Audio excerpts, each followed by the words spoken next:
Picture this. You're 16, covered in sawdust, and earning barely enough to keep the lights on. 8 hours a day, 5 days a week, sanding down wooden bins in a freezing workshop for less than the cost of a decent lunch. And while the guys around you count down the hours with dead eyes, you realize something terrifying. If you don't change direction, this is it. This is your future. This isn't some over-dramatized Netflix plot. It's real life. This was the reality for a guy named Dan. School had already written him off. Teachers saw him as a lost cause, so he left at 16.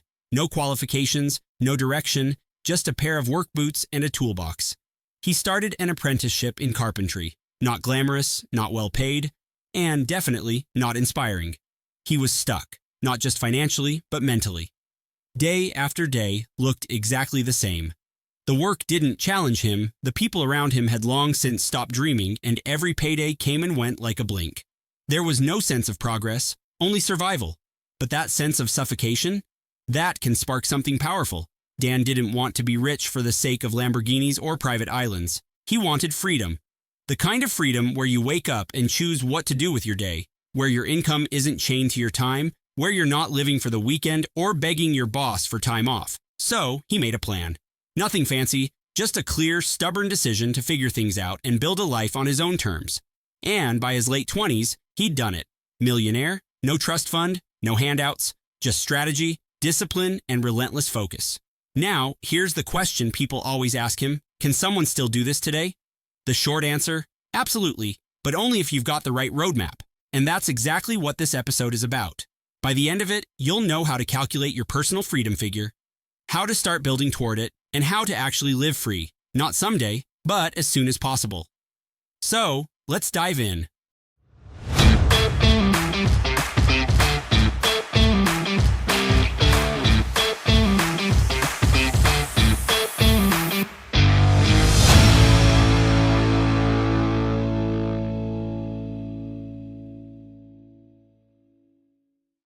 If you want to become financially free, you need to stop thinking in vague ideas like, I want to be rich, or I just want more money.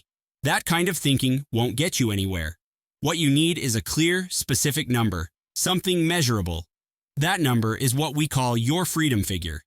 Your freedom figure is the amount of money you'd need invested so that the returns from that investment could fully cover your lifestyle without you ever needing to work again. No stress, no hustle, no boss breathing down your neck. Just the peace of knowing that your money's working for you, not the other way around. And here's the key. It's different for everyone. Financial freedom isn't some fixed standard. It's personal. Some people dream of living off the grid, growing their own food, maybe traveling now and then. Others want to live in a high-rise, take 3 holidays a year, drive a luxury car, and still have money left to invest. So before we talk about investing or saving strategies, you need to figure out what freedom looks like for you. And then we'll put a price tag on it. Let's break it down into parts, actual categories of your life, and attach numbers to each. And don't worry, these are just examples. You can adjust them to fit your own lifestyle. We'll start with housing. Say you want a comfortable 1-bedroom apartment in a decent city. You're not going for a penthouse, but you're also not trying to live in your friend's basement. That might cost you around $28,000 a year in rent, depending on where you live. Next up is your car. A reliable, slightly fancy car might set you back about $22,000 per year when you include monthly payments, insurance, maintenance, and fuel. Of course, there are cheaper ways to drive, and we'll get into those later, but for now, we're being realistic about common goals. Then there's travel. Let's assume 3 solid vacations a year. Nothing over the top, but quality trips. That could add up to around $6,000 a year. Again, if you're traveling with someone, you might want to double that, but let's keep it simple. Utilities and bills, electricity, heating, internet, water, are next. For a modern apartment, you're looking at about $3,200 per year. Food's another big one. If you're someone who likes a mix of cooking at home and eating out occasionally, a budget of about $5,500 a year gives you decent flexibility. Health insurance depends on where you live. If you're in the UK or a country with a national healthcare system, it's minimal. But in the US, a solid mid-range plan might cost you close to $2,800 per year. And then there's everything else. Your lifestyle, nights out, gym membership, spontaneous online shopping, short weekend trips. That part adds up faster than most people expect. Around $4,500 a year is a fair estimate for someone who wants to enjoy life without going overboard. So let's do the math. All those categories together come to around $72,000 per year. That's your lifestyle cost. This is the amount you'd need each year to live comfortably without worrying about money. Now, here comes the core formula. You take that number, $72,000, and multiply it by 25. This is based on what's called the Rule of 25. It's a basic financial independence principle that says, if your investments can give you a 4% return annually, you can safely withdraw that 4% without depleting the original investment. In other words, you live off the earnings and your capital stays intact. So, $72,000 multiplied by 25 gives you a total of $1.8 million. That's your freedom figure. It's not about having millions for the sake of being a millionaire. It's about creating a system where your money generates income while you sleep. Picture it like this. You've got a golden goose that lays just enough eggs to keep your life running. You don't touch the goose, just the eggs. That's what sustainable financial freedom looks like. Now, if that number feels way out of reach, don't worry. At this stage, most people feel exactly the same. But here's the thing. Once you've defined the target, you can start moving toward it. And when you're using the right strategies, reaching that number becomes a lot more realistic than it might seem right now. So, let's move on from the theory and start talking about action. Because hitting that freedom figure doesn't mean giving up coffee, canceling your Netflix subscription, or living like a monk for the next 10 years. It means getting smart, hacking the way you live. Let's talk about how to save money without actually feeling like you're sacrificing everything that makes life enjoyable. Starting with one of the biggest lifestyle traps most people fall into: the car. Let's be honest, saving money sounds boring. It's often associated with cutting back, depriving yourself, and saying no to all the things that make life fun. But what if there was another way? What if you could still live well and save at the same time? Not by doing less, but by doing things smarter. This is where lifestyle hacking comes in. The goal isn't to sacrifice everything, it's to stop wasting money on things that don't actually matter to you, so you can put that cash toward the things that do. Let's start with a big one: cars. Cars are one of the most emotionally driven purchases people make, and social media only adds fuel to the fire. Scroll through your feed, and it looks like everyone your age is cruising around in a brand new Range Rover or a shiny sports car. But here's the reality. Most of those cars are leased or bought on finance. And the monthly payments? Brutal. In 2024, the average monthly payment for a new car in the US was over $700. That's nearly $9,000 a year just to have a vehicle sitting in your driveway. And that's before fuel, maintenance, or insurance. It's no surprise that millions of people are in car debt and barely keeping up with the payments. So here's the smarter move: car hacking.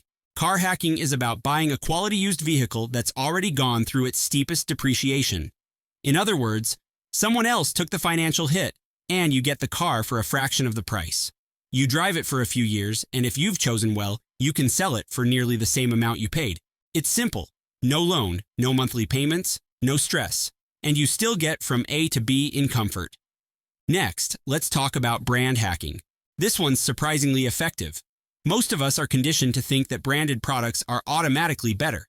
But if you've ever compared store brand cereal to the big name version, you'll know there's often barely any difference, except in price. Take cereal, for example. A box of a popular chocolate rice cereal might cost you $4 or $5. But the supermarket version? Maybe $1.50. And it probably tastes exactly the same, or close enough that you won't care. The difference might seem small, but if you save $2 or $3 every day across your grocery bill, that adds up to over $1,000 a year. Multiply that over 5 years, and you're talking about real money just from switching brands. And it's not just food. Shampoo, cleaning products, basic medicine, there are generic versions of almost everything. You're not lowering your quality of life, you're just refusing to overpay. Now, here's the big one: house hacking. Housing is usually the single biggest monthly expense for most people. Rent or mortgage eats up a huge chunk of your income, but what if you could live for free, or close to it? That's what house hacking is about. One version is buying a duplex or a small house with a separate unit, living in one part and renting out the other. The rental income can cover most, if not all, of your mortgage. So while your friends are handing over rent money every month, you're living for free and building equity at the same time. But maybe you're not ready to buy. No problem, there's a renter's version too. A while back, someone I met had a flat near the center of Edinburgh. He didn't own it. He rented it for just under $4,000 a month. But it had a great view, modern furniture, and it was well located. On weekends, he listed it on Airbnb, and when he had a booking, he'd go stay at his girlfriend's for a few nights. Here's the crazy part. He only needed 10 nights booked per month to cover his entire rent. The rest of the month was pure profit or free accommodation. It worked because he picked a property that was attractive enough to be in demand on Airbnb. A little strategy went a long way. Just make sure you get the landlord's permission if you ever try that. Not being upfront can get you into trouble, but if done right, it's a smart way to live better for less. Now, let's switch gears to something that sounds boring, but isn't: taxes. Tax hacking doesn't mean breaking the law or doing anything shady. It simply means understanding the system well enough to keep more of your own money. If you've got a small business or a side hustle, there are legitimate ways to reduce your tax bill by deducting things like your home office, internet, or even travel expenses if they're business related. And depending on where you live, there are tax-free savings accounts you can use too. In the UK, that's an ISA up to £20,000 per year, where all gains are tax-free. In the US, there's the Roth IRA. These aren't advanced loopholes. They're tools built into the system, and you're allowed to use them. If you don't, you're leaving money on the table. And finally, deal hacking. Most people never negotiate. They see a price and assume that's the end of the conversation. But in so many cases, especially with big purchases, that first price is just the starting point. Let's say you're buying a used car. You walk onto a lot, and the dealer quotes you $25,000. Before you say yes, you check online car buying services to see what they'd offer you if you were selling that exact same car. If they'd only pay $18,000 for it, now you know what it's actually worth. You walk back into the dealership and say, "Look, another buyer would only give me 18. Why should I pay 25? That conversation alone could save you thousands. And the same applies to furniture, electronics, even rent in some cases, especially if you're renewing a lease. There's almost always room to negotiate. You just have to ask. And remember, timing matters. Walk into a dealership at the end of the month when salespeople are under pressure to hit targets, and you'll often get a much better deal. Lifestyle hacking isn't about being cheap. It's about being clever. It's about refusing to burn money on things that don't bring you real value and redirecting that cash toward your freedom figure. Because once you start building those habits, something powerful happens. Saving no longer feels like a struggle. It feels like momentum. Let's keep going. Now, let's talk about something that makes a lot of people nervous: credit cards. There's a myth that's been passed around for years, especially among younger generations, and it goes something like this: credit cards are dangerous. They'll get you into debt, and the best way to protect yourself is to avoid them altogether. And sure, that's not completely false. If you misuse them, credit cards can absolutely drag you down. But here's what most people don't realize. When used the right way, a credit card is one of the most powerful tools you have in building financial freedom. Because here's the deal: your credit score is like your financial reputation. It tells lenders how responsible you are with money. And if you've built a good one, it opens doors. Suddenly, you're able to borrow at lower interest rates, you qualify for better deals, and when the time comes to buy your first property, your track record could save you tens of thousands over the lifetime of a mortgage. Let's put that into perspective. Imagine you're 28 years old and you're finally ready to buy your first home. You've saved up the deposit, you've found the right place, but now the lender's looking at your credit score. If you've spent the last 10 years avoiding credit completely, there's no history to go on. You might get approved, but it'll be with a higher interest rate. You'll pay more every single month. Now, flip the scenario. You've had a credit card since you were 21. You've used it regularly, never missed a payment, always paid off the full balance. Now you're walking in with a strong score, and suddenly, banks are competing for your business. You get lower rates, better terms, and more flexibility. That's the power of credit, if you're in control of it. So how do you use a credit card the right way? It's simple. You never spend money you don't already have. You treat your credit card like a debit card. You keep the balance low and you pay it off in full at the end of every month. No exceptions. You don't need to carry a balance to build a score. That's another myth. You just need to show that you can use credit responsibly. Spend, repay, repeat. And don't worry about the limits. Even if your card allows you to spend $5,000 a month, that doesn't mean you should. Stay well below your limit and let the score grow naturally. If you're consistent, your score will improve over time, and future you will thank present you every time a financial opportunity appears. The bottom line is this: credit cards are not evil. They're just misunderstood. Used wrong, they can trap you. Used right, they can build you a solid foundation. And that foundation, you're going to need it, especially when we start talking about multiple income streams and turning earned money into growing money. Let's move on, but let's talk about income. Most people treat it like a single tap. It's either on or it's off. And for most, that tap comes in the form of one job, one salary, one paycheck. Now, that might have worked 50 years ago when people stayed in the same job for decades and the cost of living was manageable. But today, that's a dangerous game. Here's the uncomfortable truth. No matter how stable your job seems, relying on a single income stream is like balancing your entire financial life on one wobbly leg. If that leg gives out, if the company downsizes, if you get sick, if the industry shifts, you're left exposed. No backup, no support, just stress. That's why building additional income streams isn't just a smart move, it's essential. It's how you turn your financial situation from fragile to unshakable. Think of it like this: your income is a table. Most people have one leg holding it up, their job. If that leg breaks, the whole thing collapses. But what if you had 3 or 4 legs? A side hustle here, a small investment there, maybe some passive income growing in the background. Suddenly, you've got stability. Even if one leg breaks, the table stays standing. And don't let the word side hustle intimidate you. You don't need to launch a startup or build the next tech empire. Start with what you already know. What skills do you have? What are people constantly asking you for help with?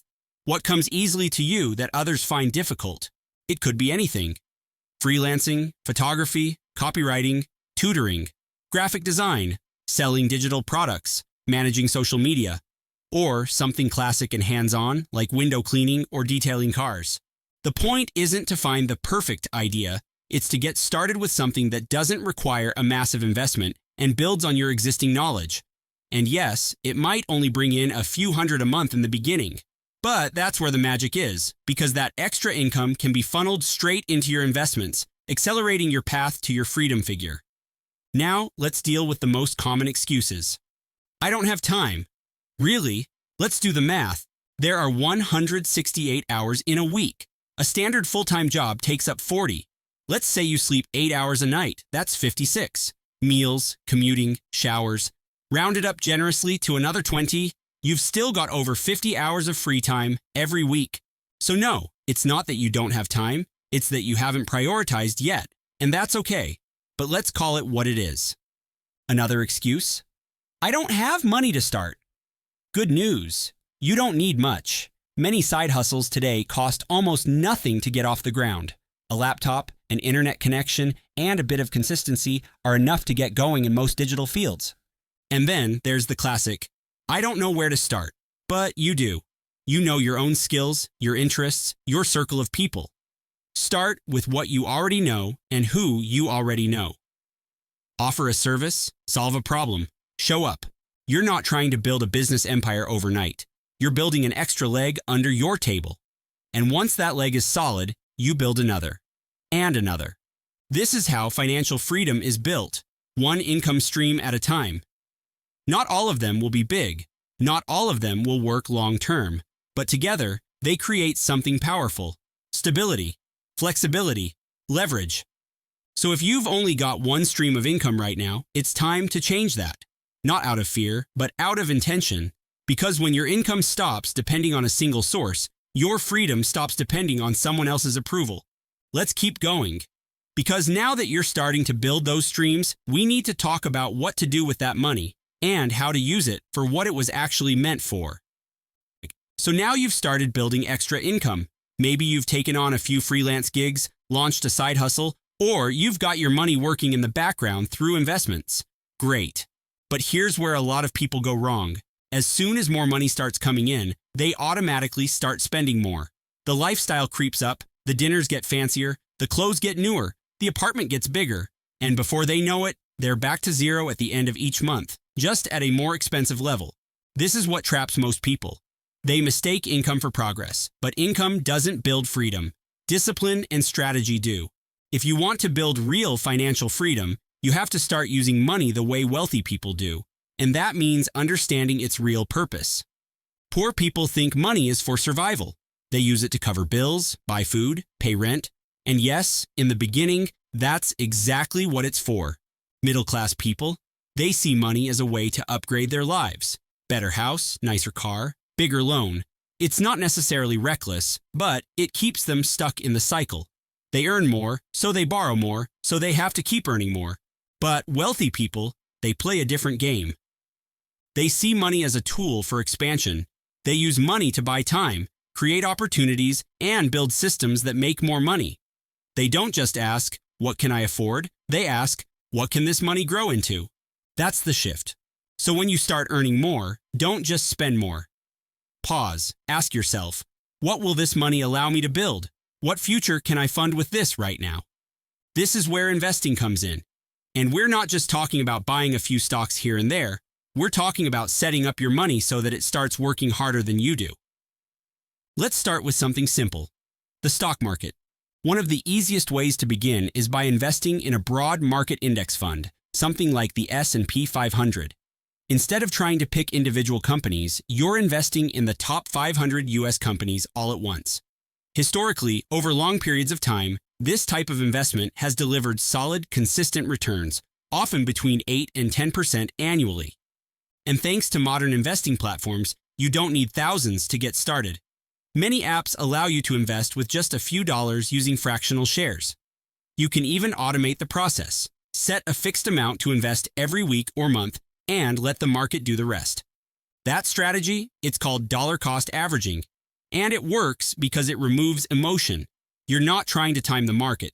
You're just consistently buying in, up or down, letting your money build over time. But of course, the stock market isn't the only place to grow your money. Let's talk about crypto. Now, this one's a bit more volatile. The potential for growth is high, but so is the risk. If you decide to step into this space, be smart. Limit your exposure, maybe 5% of your overall portfolio. Stick to the big names like Bitcoin or Ethereum, and never invest more than you're prepared to lose. Think of it like a calculated bet. It's not your foundation, it's a possible bonus. And then there's real estate, the heavyweight champion of wealth building. It requires more capital up front, sure, but it also offers leverage. With the right property, you can earn through rental income, value appreciation, and even tax advantages. Combine that with the house hacking strategy we talked about earlier, and you've got one of the most powerful tools for long-term wealth creation. Now, here's the most important part of all of this. None of these income streams are truly passive. In the beginning, they take time, energy, and commitment. But over time, they become more and more self-sustaining. And that's when the momentum really kicks in. Back in the early days, when I was juggling jobs, tutoring, and flipping secondhand tech gear in my spare time, there came a moment where I simply couldn't take on more hours. I hit my physical limit. That was the turning point. The moment I realized I need my money to start working harder than I do. And that's the mindset shift I want for you.